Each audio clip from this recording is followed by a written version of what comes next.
इस वक्त बड़ी खबर सामने आ रही है। तेज रफ्तार कार 3 पुलिसकर्मियों को टक्कर मारी है। महिला कांस्टेबल की मौत हो गई है, 2 दरोगा घायल बताए जा रहे हैं। पूरी घटना पटना से सामने आई जब कार चालक ने 3 पुलिसकर्मियों को रौंद डाला। इस हादसे में महिला कांस्टेबल की मौत बताई जा रही है। तस्वीरें देखिए, बीती रात की है। 2 दरोगा इस घटना में घायल बताए जा रहे हैं। घायल पुलिसकर्मी भी आपको नजर आ रहे हैं कि कितनी जबरदस्त टक्कर ये होगी। उस वक्त आप अंदाजा लगाइए इन तस्वीरों के जरिए।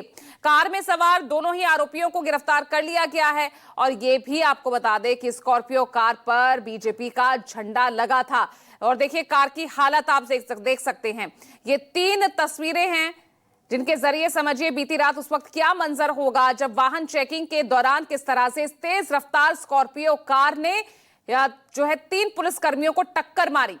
और ये टक्कर सिर्फ उन्हीं को नहीं बल्कि जो आगे जो गाड़ी खड़ी थी उसमें भी टक्कर लगी। और उसके बाद देखिए आगे का हिस्सा कार का पूरी तरह डैमेज हो गया है। उधर एक महिला कांस्टेबल की इलाज के दौरान इस घटना में मौत हो गई है, इस हादसे में मौत हो गई है, जबकि जो 2 दूसरे दरोगा हैं वो घायल बताए जा रहे हैं।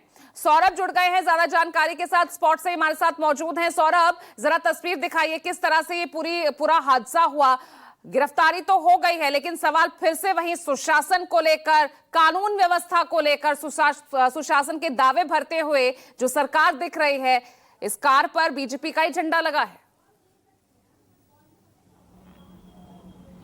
ये बिल्कुल यह समझ से परे है कि तेज गति से जो स्कॉर्पियो आ रही थी वो वाहन चेकिंग के दौरान उसने अपना स्पीड जो है वह स्लो क्यों नहीं किया, जबकि तमाम जो गाड़ियां थी वहां पर रुकी हुई थी और सभी जो पुलिस वाले थे वो चेकिंग कर रहे थे, वाहनों की चेकिंग की जा रही थी, बैरिकेटिंग लगाई गई थी। उसके बावजूद जो स्कॉर्पियो थी वह तेज गति से आई और पहले उसने सामने जो गाड़ी खड़ी थी उसमें टक्कर मारा। जो वहां पुलिसकर्मी खड़े थे तीनों, उसको तेज टक्कर मारी और उसके बाद जो डिवाइडर था उसमें टकरा गई। हालांकि जो चालक था, जो ड्राइवर था, वह मौके से जरूर फरार हो गया, लेकिन जो 2 लोग बैठे हुए थे उनको पुलिस ने गिरफ्तार कर लिया है और उनसे पूछताछ की जा रही है।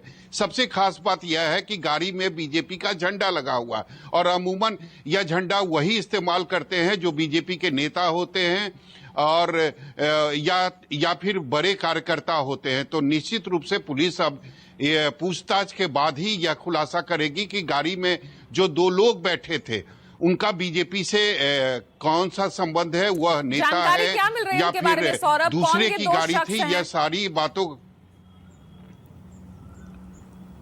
जी बिल्कुल अभी पुलिस ने खुलासा नहीं किया है। पुलिस कह रही है कि करीब 1 बजे के आसपास वह प्रेस कॉन्फ्रेंस करेगी।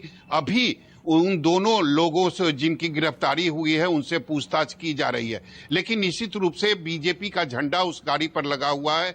यह साबित करता है कि गाड़ी का जो भी मालिक है वह बीजेपी का नेता है। अब यह सबसे बड़ा सवाल है कि 2 लोग जो बैठे हुए थे वो खुद बीजेपी के नेता हैं या वो बीजेपी के नेता के गाड़ी का इस्तेमाल कर रहे थे। बिल्कुल ये जांच का विषय है क्योंकि गाड़ी तो पूरी तरह से डैमेज हुई है और वो दिखा रहा है कि कितनी तेज रफ्तार गति से ये गाड़ी आ रही होगी। वाहन चेकिंग हो रही है, बैरिकेटिंग होगी, उसके बावजूद भी स्पीड कम नहीं की जाती है। कुछ जानकारी यहां पर लगातार हम जुटाते रहेंगे, आगे भी बने रहेगा सौरभ हमारे साथ। फिलहाल के लिए बहुत बहुत शुक्रिया।